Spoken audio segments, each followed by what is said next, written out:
Tu as décroché un entretien? Félicitations! Mais maintenant, comment faire bonne impression et décrocher le poste? Dans cette vidéo, je vais te donner toutes les étapes clés pour réussir ton entretien, les erreurs à éviter et surtout comment bien te préparer pour être au top le jour J. Et reste bien jusqu'à la fin, je vais te donner quelques exemples de questions à poser aux recruteurs pour montrer ta motivation et te démarquer des autres. Tout commence avant l'entretien et comment bien se préparer. La base, c'est de connaître l'entreprise et le poste. Un recruteur attend que tu connaisses un minimum l'entreprise et le poste pour lequel tu postules. Prends le temps de visiter leur site web, leurs réseaux sociaux et de lire quelques articles récents sur eux. Et pense à noter 3 points forts de l'entreprise qui te donnent envie de les rejoindre. Et enfin, lis bien la fiche de poste pour identifier les compétences recherchées et voir comment elles pourraient correspondre aux tiennes. Ensuite, il faut préparer ses réponses aux questions basiques. Il y a certaines questions que tous les recruteurs posent et je te conseille de préparer tes réponses à l'avance pour ne pas être surpris. Je vais te donner 4 exemples ici. Peux-tu te présenter en quelques mots? Ici, fais une réponse assez courte et impactante en 2-3 phrases. Pourquoi veux-tu ce poste? Montre que tu connais l'entreprise et que ton profil correspond au job. Quelles sont tes qualités et tes défauts? Ici, choisis un défaut que tu es en train d'améliorer. Par exemple, j'avais du mal à me structurer, mais j'apprends à mieux répartir mes tâches dans ma journée. Et pour les qualités, en général, c'est apprécié si tu parles de travail d'équipe, de communication, d'adaptabilité, tout ce genre de choses. Et la dernière, c'est une des plus complexes. Parle-moi d'un projet où tu as rencontré une difficulté et comment tu as fait pour la gérer. Et là, je te conseille d'utiliser la méthode STAR,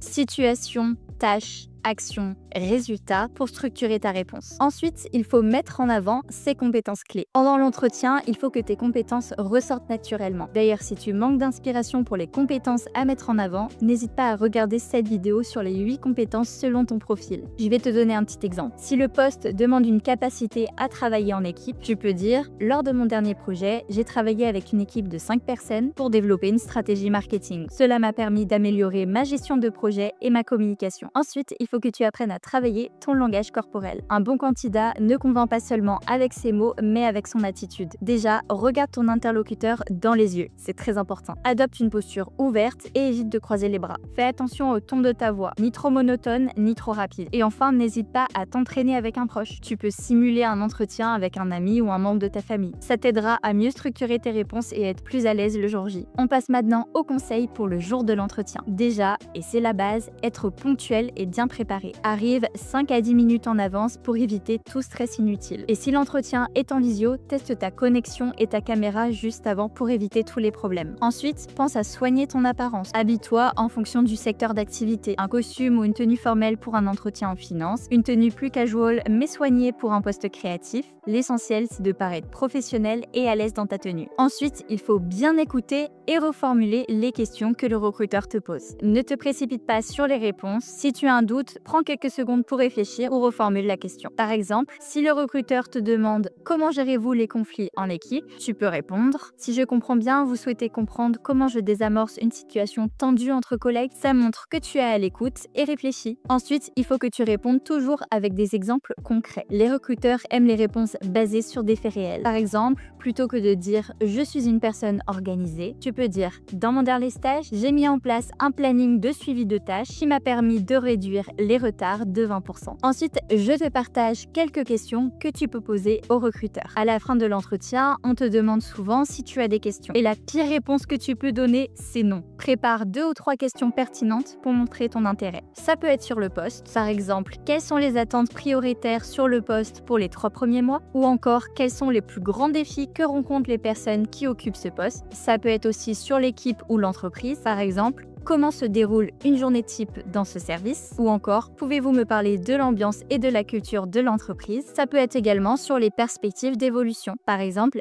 quelles opportunités d'évolution offre ce poste? Le fait de poser des questions, ça montre que tu es motivé et que tu te projettes déjà dans l'entreprise. Et maintenant, tu te demandes peut-être qu'est-ce que tu dois faire après l'entretien. La première chose, ça va être d'envoyer un mail de remerciement. Ça peut faire la différence et laisser une bonne impression au recruteur. Je vais t'afficher un exemple à l'écran. Bonjour madame, monsieur, merci pour notre échange aujourd'hui concernant le poste d'analyste financier.